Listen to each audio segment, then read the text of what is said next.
गुरु मंत्र को जपने में शुद्धता, शारीरिक मानसिक शुद्धता कहाँ तक जरूरी है? यदि अशुद्ध अवस्था में गुरु मंत्र का जाप हो जाता है तो इससे क्या कोई हानि होती है? हाँ, वस्त्र पवित्र होने चाहिए, शरीर पवित्र होना चाहिए, मुख में आचमन करने के बाद ही गुरु मंत्र जपा जाए। 3 बार आचमन करे पवित्र जल लेकर, केशवाय नमः, नारायणाय नमः, माधवाय नमः, हाथ धो ले गोविंदाय नमः, फिर माला में हाथ डालकर पवित्र अवस्था में, या बिना माला के जैसे जब करना है तो हमारा वस्त्र पवित्र हो, हमारी पादुका बाथरूम वाली न हो जिसमें हम लघु शंका शौच न गए हो, फिर आप यात्रा करते समय भी जप सकते हैं। लेकिन नाम जो है उसमें अपवित्र पवित्रो वा सर्वावस्थांगतोपि वह, उसमें अपवित्र हो या पवित्र हो उसमें कोई बात नहीं है। लेकिन मंत्र में, गुरु मंत्र में पवित्र अवस्था की अत्यंत अनिवार्य आवश्यकता है। यदि अपवित्र दशा में जपोगे तो हो सकता है तुम्हारी बुद्धि को गिरा भी दे, विपरीत भी ले जाए, काम क्रोध की भी वृद्धि हो सकती है। इसलिए मंत्र को पवित्र अवस्था में ही जपा जाए, जो वैदिक मंत्र है, गुरु मंत्र है, और नाम को हर अवस्था में जपा जाए। नाम जपने में कोई परेशानी नहीं। महाराज जी, जैसे गुरु मंत्र शुद्ध अवस्था में घर में कोई आता है, उसके चरण छूना पड़ते हैं, तो अगर वो शुद्ध अवस्था में छू लेंगे उसको, हमारा स्पर्श उसको, हाँ, तो फिर हम जाकर के पंचपात्र से गंगा जल या यमुना जल रखा जाता है, वह पवित्र पवित्र हुआ सर्वावस्थांग को पिया, यह स्मृत पुंडरीकाक्षम स्वाभ्यांतरा शुचि, अपना छिड़क लिया फिर चल गए, फिर जा सकते हैं। ऐसे जैसे माँ है और उसका छोटा बच्चा है और वो बार बार शौच करता है, उसको शौच को फेंकना है और वो बार बार नहाएगी थोड़ी, बार बार कपड़ा थोड़ी धोएगी, हाथ धोया और जल छिड़क लिया, अपने भजन में लगे।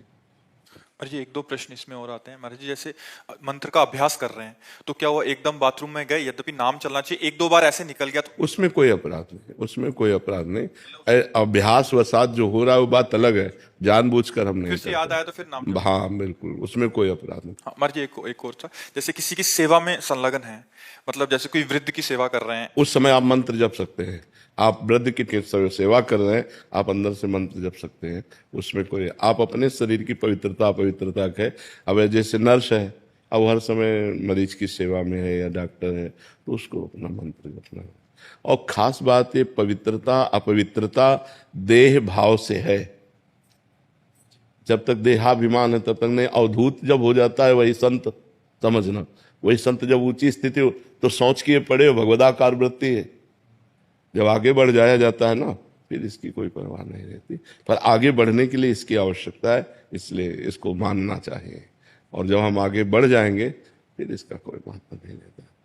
जब शरीर ही हम नहीं हैं तो फिर इसका क्या महत्व रह जाता है। पर अभी शरीर हम हैं, इस बंधन से छूटने के लिए हमें शरीर की पवित्रता आवश्यकता है। मुकुंद जी सूरत से। राधे राधे। राधे राधे महाराज जी। महाराज जी, आपके चरणों में कोटि कोटि प्रणाम। महाराज जी, लगभग 15 दिन पहले मुझे वृंदावन आने का सौभाग्य प्राप्त हुआ और आपके दर्शन भी हुए। उस अनुभव से मन को अत्यंत शांति और आनंद की अनुभूति हुई। जब मैं सूरत लौटकर गया तो शुरुआती कुछ दिनों में मन बहुत सकारात्मक रहा। मैंने प्रातःकाल नाम जप का भी अभ्यास करना प्रारंभ किया, किंतु कुछ समय बाद मन में अनेक विचार आने लगे जिससे एकाग्रता में बाधा होने लगी। महाराज जी, कृपया मार्गदर्शन करें कि ऐसी स्थिति में व्यवहारिक जीवन जीते हुए आध्यात्मिक साधना को तो क्या होता है, जैसे हम पोछा लगा देना और दरवाजे खिड़की खुला रखे तो कुछ ही देर में फिर गंदगी आ जाएगी। सत्संग पोछा है, साधु संग जैसे कि तो सुमिरन नाम पवित्र अति दरस परस अघनाश, दर्शन मात्र से, वाणी के श्रवण मात्र से हमारा हृदय पवित्र होता है, हमें ऊर्जा प्राप्त होती है आध्यात्मिक, हमें परमाणु प्राप्त होते हैं भागवतिक। और जब हम माया क्षेत्र में जाते हैं तो हमारे परमाणु युद्ध करते हैं, वहाँ अधिक परमाणु माया के हैं और हम अपने परमाणुओं को सजो ना पाए तो परास्त हो जाते हैं।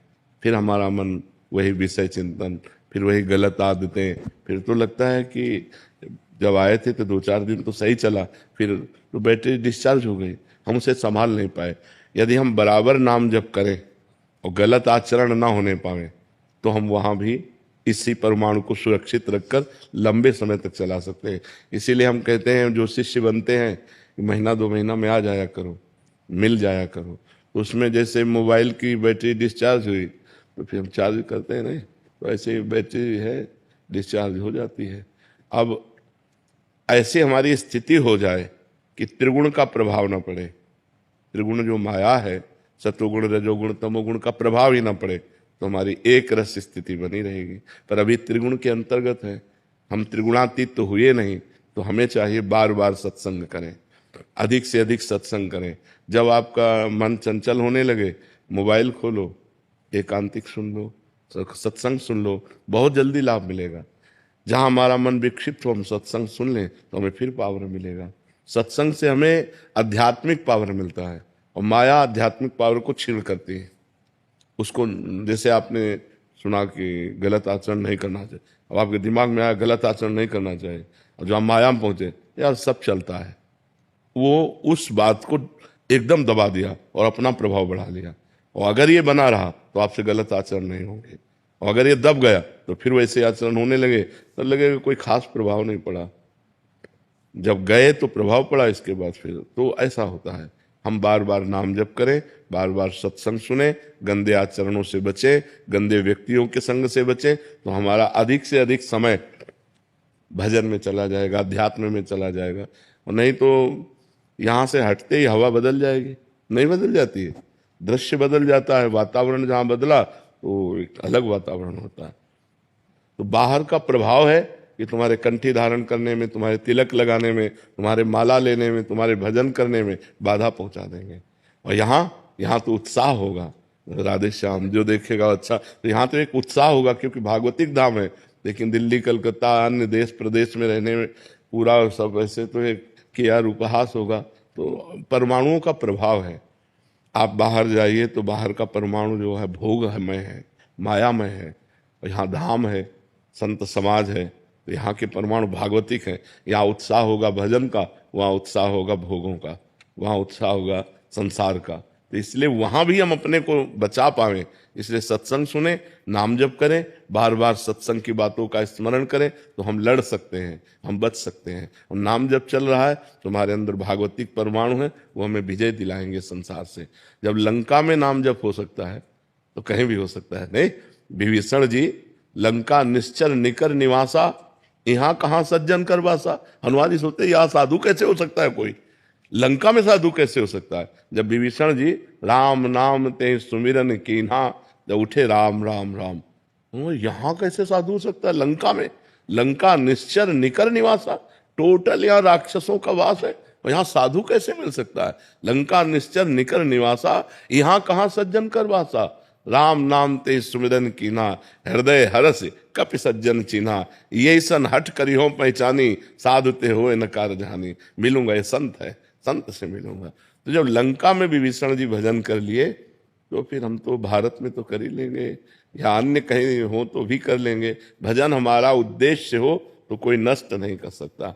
और भजन नहीं है तो फिर सत्संग की ज्यादा देर बातें टिकेंगी नहीं, क्योंकि समाज का अलग स्वरूप है। पहनावा, दर्शन मात्र से रजोगुण पैदा हो जाए, ऐसे पहनावा है कि जिसको देखने मात्र से हृदय में काम विकार आ जाए, हृदय गंदा हो जाए, देखने मात्र से हृदय दूषित हो जाए। तो ऐसे दृश्य है, ऐसा वातावरण है, ऐसा खान पान है, तो फिर उसमें परेशानी आई जाती है। इसलिए बहुत सावधान होकर। जैसे एक ने कहा मांस तो नहीं खाते, पर अंडे में क्या दोष है। देखो बुद्धि का तो वो मांस का ही तो स्वरूप है। अगर उस अंडे को समय तक रखा जाए तो उसमें पक्षी निकल आएगा, समय तक रखा जाए तो पक्षी निकल, ये वहां दिमाग बढ़ेंगे, वहां दिमाग ये बढ़ेंगे। और यहाँ दिमाग बढ़ेगा सात्विक भोजन, ना ना ना कोई पाप नहीं करना, कोई गलत आचरण नहीं। तो अलग अलग प्रभाव है, हम ये प्रभाव बढ़ावें। गंदा भोजन न करें, गंदे आचरण न करें, गंदे व्यक्तियों का संग न करें, खूब नाम जप करें, सत्संग सुने, तो हम बच जाएंगे।